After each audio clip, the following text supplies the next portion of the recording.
U.S. Representative Rashida Tlaib was elected to represent Michigan's 12th Congressional District in 2022, having previously represented the district, which is now the 13th since 2019.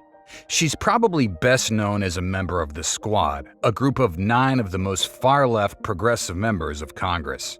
Prior to her election to Congress, she had served as a member of the Michigan House of Representatives since 2009. She holds the distinction of being the first woman of Palestinian descent in Congress, and along with Ilhan Omar, is one of the first 2 women of the Muslim faith elected to Congress.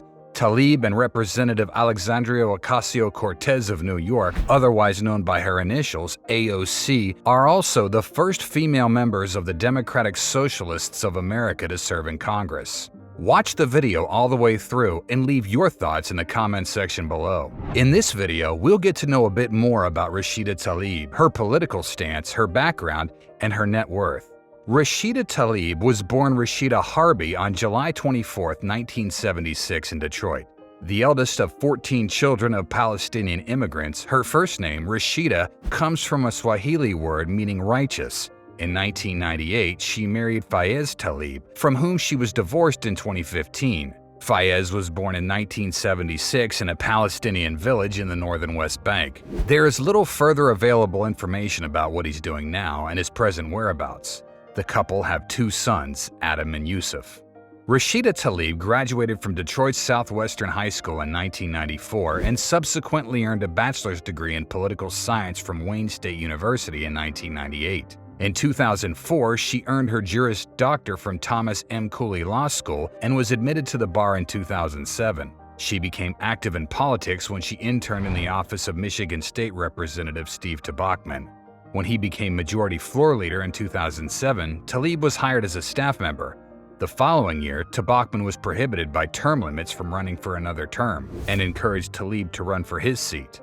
The district is about 40% Hispanic, 25% African American, 30% non-Hispanic white American, and 2% Arab American. She emerged victorious from a crowded primary field with 44% of the vote and went on to win the general election with more than 90% of the vote. In 2010, she once again won the general election with 92% of the votes against Republican challenger Darren Daigle. She was re-elected in 2012, but term limits prevented her from running for the Michigan House for a 4th time and instead ran for the Michigan Senate, where she lost to incumbent Virgil Smith Jr. in the Democratic primary in 2014. While serving in the Michigan legislature, Tlaib was one of 10 Muslims in state legislatures in the United States and the second Muslim to serve in Michigan's House. She and Republican Justin Amash were the first 2 Palestinian-American members of Michigan's legislature. Following her tenure as a state lawmaker, Tlaib worked for Sugar Law Center, a Detroit-based nonprofit providing free legal representation. In 2018, Tlaib became the Democratic nominee for the U.S. House and the seat representing Michigan's 13th Congressional District, and, running unopposed in the general elections, became the first woman of Palestinian descent in Congress. Soon after she was elected, she gained a good bit of attention with some seriously controversial remarks, many of them concerning the Israeli-Palestinian conflict and many considered to be anti-Semitic. For example, she said, "One cannot be progressive and support the Israeli government." She said, quote, "I want you all to know that among progressives, it becomes clear that you cannot claim to hold progressive values and yet back Israel's apartheid government." This comment drew criticism from both the left and the right. Democratic Congressman Gerald Nadler of New York responded, "I fundamentally reject the notion that one cannot support Israel's right to exist as a Jewish and democratic state and be a progressive." And former Democratic National Committee Chair Debbie Wasserman Schultz of Florida called Tlaib's comments nothing short of anti-Semitic.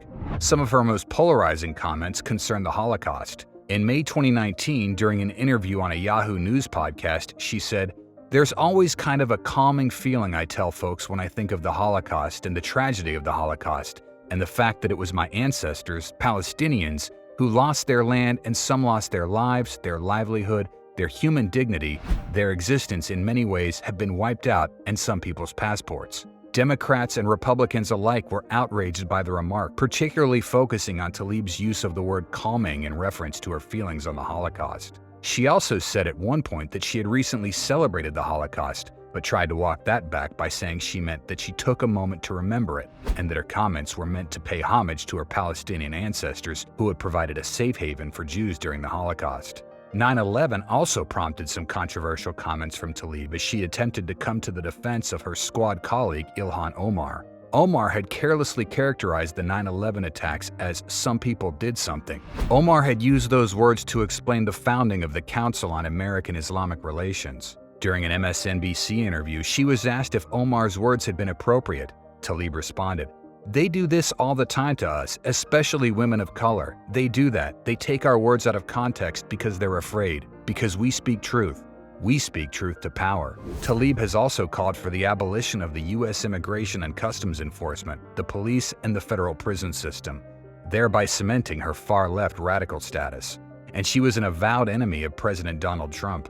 In 2019, in an expletive-laden rant referring to Trump, she said in part, "We're going to go in there. We're going to impeach that MF." Of course, she didn't say MF. Her comment was more explicit. She also wrote a statement in which she called Trump a direct and serious threat to our country on an almost daily basis. He attacks our Constitution, our democracy, the rule of law, and the people who are in this country. His conduct has created a constitutional crisis that we must confront now. Again, Democrat Gerald Nadler, the chairman of the House Judiciary Committee, disagreed. Not about impeachment, but of assuring due process rather than a rush to judgment. Of course, her wish came true as Trump was impeached. Not once, but twice. But the real question is, how rich is Rashida Tlaib? In 2019, her net worth was estimated at close to $96,000. According to GoBankingRates.com, at that time her assets included a tax-sheltered annuity valued at around $15,000, two college saving plans, one valued at $1,001 and the other at $15,000, and a Roth IRA. In 2022, she had an estimated net worth of $600,000, mostly from her congressional salary and her work as a legal advocate. In 2020, Tlaib was investigated by the House Committee on Ethics due to allegations that she had reported campaign disbursements that may not have been legitimate and verifiable as attributed to the campaign.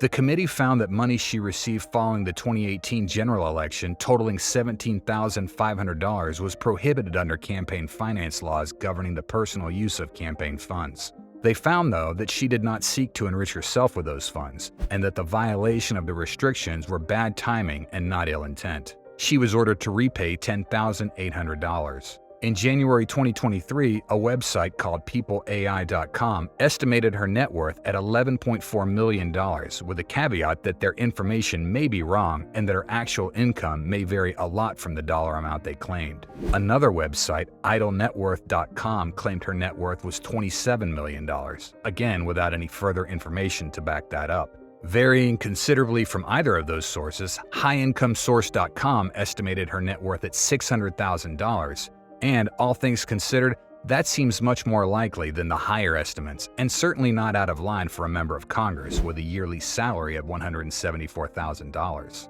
So what do you think? We'd really like to know, so please use the comment section below to tell us.